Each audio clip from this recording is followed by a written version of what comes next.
नमस्कार, स्वागत है आपका बिहार समाचार में। चलिए बिहार की आज की बड़ी और मुख्य खबरों पर बात करते हैं, पर उससे पहले एक नजर सुर्खियों की ओर। बिहार में इंटर पास छात्राओं की हो गई चांदी, नीतीश सरकार देगी अब 25-25 हजार रुपए। वहीं बिहार में चुनाव से पहले मांझी ने सीएम नीतीश के सामने रख दी नया प्रस्ताव, खुलकर बताई आगे की प्लानिंग। मुख्यमंत्री की यात्रा से भाजपा ने बनाई दूरी, खबर ने सुर्खियां बटोरी तो बेतिया में बीजेपी के कोटे से दो मंत्री दिखे। इस बीच बेगूसराय में 27 दिसंबर को लगेगा जॉब कैंप, 32 वर्ष तक के युवाओं के लिए अवसर, 13,725 रुपए हर महीने मिलेगी सैलरी। और बीपीएससी अभ्यर्थियों के साथ धरने पर बैठे पप्पू यादव, बोले दिलीप जायसवाल पर्सनली समर्थन कर रहे हैं लेकिन गठबंधन उनकी मजबूरी। तो चलिए बिहार की अब तक की बड़ी और तमाम मुख्य खबरों को विस्तार से बात करते हैं, पर उससे पहले आपसे छोटी सी अनुरोध है कि कृपया वीडियो को एक प्यारा सा लाइक अवश्य कर दीजिएगा, क्योंकि आपका एक लाइक करना ही हमारे मेहनत का फल होता है। तो चलिए शुरुआत करते हैं बिहार की आज की पहली और बड़ी खबर से।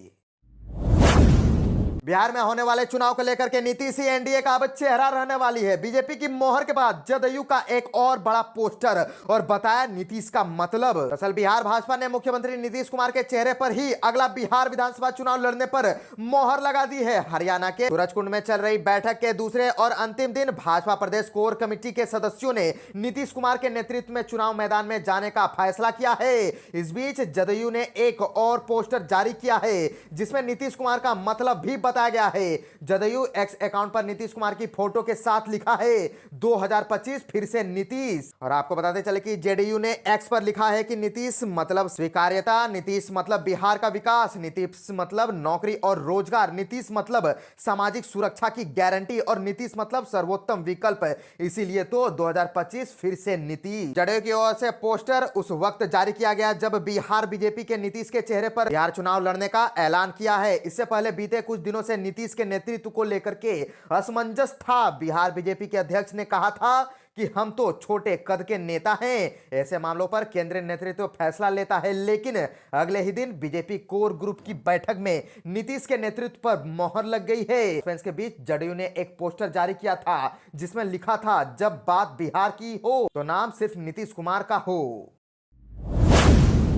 बिहार में इंटर पास छात्राओं की हो गई चांदी, नीतीश सरकार देगी अब 25-25 हजार रुपए। दरअसल मुख्यमंत्री कन्या उत्थान योजना के लिए साल इंटर पास करने वाली 1500 लड़कियों को 25-25 हजार रुपए की प्रोत्साहन राशि मिलेगी। इसके अलावा छात्राओं का ऑनलाइन आवेदन शुरू हो गया है, और आपको बताते चले कि छात्राओं को ई कल्याण पोर्टल पर इसके लिए अपना पंजीयन कराना होगा। इस राशि को छात्राओं के पास डिवीजन से कोई मतलब नहीं है, वह किसी भी श्रेणी से पास हो, उसे ऑनलाइन आवेदन कर 25 हजार रुपए अपने बैंक खाता में प्राप्त करना है। लाभान्वित सभी छात्राओं की सूची डीईओ कार्यालय से जारी कर दी गई है।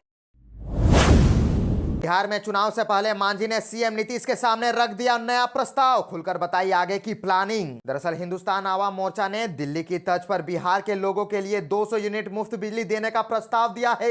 इसके अलावा बाबा साहेब भीमराव अंबेडकर की दीक्षा भूमि में विशाल प्रतिमा की स्थापना करने का प्रस्ताव भी रखा है। इसको लेकर के हम का प्रतिनिधिमंडल प्रधानमंत्री नरेंद्र मोदी से भी मिलेगा और ज्ञापन सौंपेगा। और आपको बताते चले कि नई दिल्ली के कॉन्स्टिट्यूशन क्लब में आयोजित पार्टी की राष्ट्रीय कार्यकारिणी की बैठक में ऐसे 9 प्रस्तावों पर मोहर लगाई गई। आपको बताते चले कि पार्टी के मुख्य राष्ट्रीय प्रवक्ता बिहार प्रदेश में माता सबरी सम्मान योजना लागू कर सभी वर्गों के बेटियों को लाभ देने, पेंशन राशि 2000 करने, लड़कियों की सम्मान एवं व्यावसायिक शिक्षा मुफ्त करने, जीविका आशा दीदी की सेवा सरकारी करने का प्रस्ताव भी किया गया है।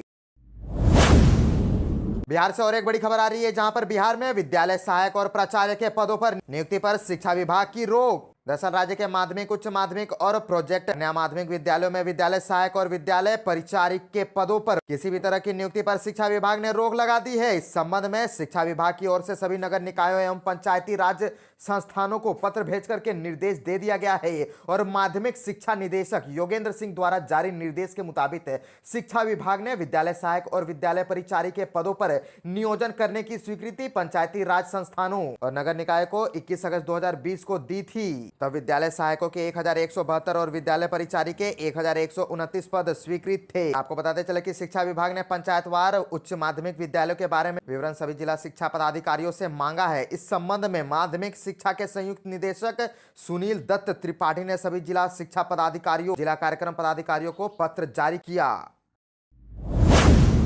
बीपीएससी अभ्यर्थियों के साथ धरने पर बैठे पप्पू यादव बोले, दिलीप जायसवाल पर्सनली समर्थन कर रहे हैं लेकिन गठबंधन उनकी मजबूरी है। दरअसल पटना के गर्दनीबाग में निर्दलीय सांसद पप्पू यादव बीपीएससी अभ्यर्थियों के समर्थन में धरने पर बैठ गए हैं। 17वीं पीटी परीक्षा रद्द करने की मांग को लेकर के अभ्यर्थी पिछले 7 दिनों से धरना पर बैठे हैं। धरना स्थल पर पप्पू यादव देर रात पहुंचे। उन्होंने अभ्यर्थियों से बात की, साथ ही छात्रों से क्वेश्चन पेपर पर भी चर्चा की और पप्पू यादव ने छात्रों से कहा कि बीजेपी के प्रदेश अध्यक्ष दिलीप जायसवाल से मेरी बात हुई है। उन्होंने कहा कि हमारी तो पर्सनली सहमति है लेकिन हम लोग गठबंधन में हैं, हमारा प्रयास होगा कि बच्चों की बात माने। पप्पू यादव ने अभ्यर्थियों से कहा है कि अभी दिलीप जायसवाल बाहर है, आने के बाद आप लोग उनसे मिलिए। और आपको बताते चले कि पप्पू यादव ने आगे कहा कि छात्र बीपीएससी चेयरमैन के खिलाफ नारेबाजी कर रहे हैं लेकिन बीपीएससी बिना सरकार या सिस्टम के कुछ नहीं कर सकती, इसलिए बीपीएससी के साथ साथ सरकार के समक्ष भी अपनी मांगों को रखे। इससे पहले पप्पू यादव छात्रों से मिलने पहुंचे थे और आपको बताते चले कि उन्होंने यह भी कहा कि अगर 1-2 दिन में परीक्षा रद्द नहीं हुई तो छात्रों के साथ बीपीएससी के सामने धरना पर बैठूंगा। पूरी परीक्षा रद्द की जाए, दोबारा से परीक्षा ली जाए, नहीं तो यह छात्रों के साथ अन्याय होगा। सिर्फ बापू परीक्षा केंद्र की परीक्षा रद्द करने से दुविधा है। बिहार में 4000 से ज्यादा प्राइवेट स्कूलों की मान्यता होगी अब रद्द, आरटीई के प्रावधानों का हुआ उल्लंघन। दरअसल शिक्षा के अधिकार अधिनियम के मापदंडों को पूरा नहीं करने वाले बिहार के 4915 निजी स्कूलों की मान्यता रद्द की जाएगी। आरटीई के प्रावधानों का उल्लंघन करने वाले इन स्कूलों पर शिक्षा मंत्रालय ने कार्यवाही का सख्त से सख्त आदेश दे दिया है। साथ ही कार्यवाही के बाद राज्य शिक्षा विभाग को रिपोर्ट सौंपने को कहा गया है।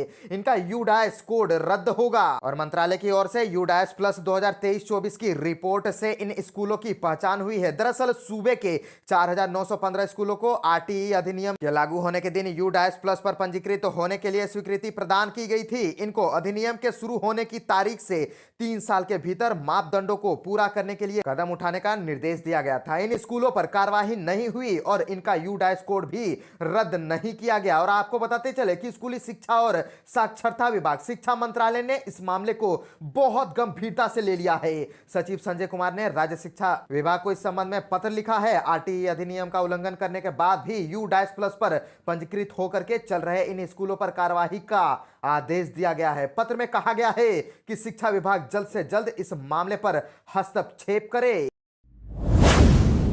बिहार में मुख्यमंत्री की यात्रा से भाजपा ने बनाई दूरी, खबर ने सुर्खियां बटोरी तो बेतिया में बीजेपी कोटे के 2 मंत्री दिखे। दरअसल सीएम नीतीश कुमार की प्रगति यात्रा शुरू हो चुकी है। वे अपने सहयोगी मंत्री विजय चौधरी के साथ साथ यात्रा पर निकले हैं। पहला दिन गांधी की धरती चंपारण में मुख्यमंत्री नीतीश कुमार का कारवां हुआ। नीतीश कुमार सीएम हाउस के सीधे पटना एयरपोर्ट पहुंचे। हवाई अड्डे पर नीतीश कुमार के स्वागत की जबरदस्त तैयारियां की गई थी।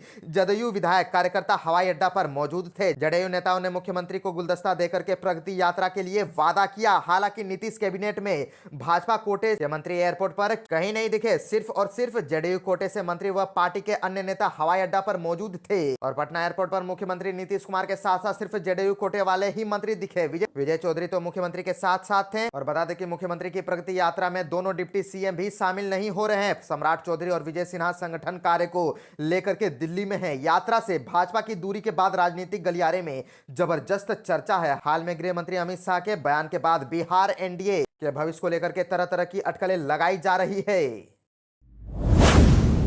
बेगूसराय में 27 दिसंबर को लगेगा जॉब कैंप। 32 वर्ष तक के युवाओं के लिए अवसर, 13,725 रुपए हर महीने मिलेगी सैलरी। दरअसल जिला नियोजन के माध्यम से लगातार शिक्षित बेरोजगारों को रोजगार उपलब्ध कराया जा रहा है। इसी कड़ी में एक बार फिर से पन्हास चौक के बगल में आईटीई कैंपस स्थित जिला नियोजक में जॉब कैंप का आयोजन किया जा रहा है। और आपको बताते चले कि इसमें 100 शिक्षित बेरोजगारों को नौकरी उपलब्ध कराई जाएगी। जिला नियोजन पदाधिकारी राणा अमितेश ने बताया कि 27 दिसंबर को 10 बजे से शाम 4 बजे तक जॉब कैंप का आयोजन किया जा रहा है। और भारत फाइनेंशियल इंक्लूजन लिमिटेड की ओर से आयोजित इस जॉब कैंप में 10वीं पास युवाओं को संगम मैनेजर के पद पर बहाली की जाएगी। और आपको बताते चले कि 100 पद पर बहाली होनी है, जिसमें 18 से 32 वर्ष के कोई भी युवक युवती शामिल हो सकते हैं, जिन्हें 13,725 रुपए हर महीने सैलरी मिलेगी। इसके साथ ही PF, ESI, gratuity incentive, medical insurance और एक्सीडेंटल हेल्थ इंश्योरेंस का भी लाभ दिया जाएगा।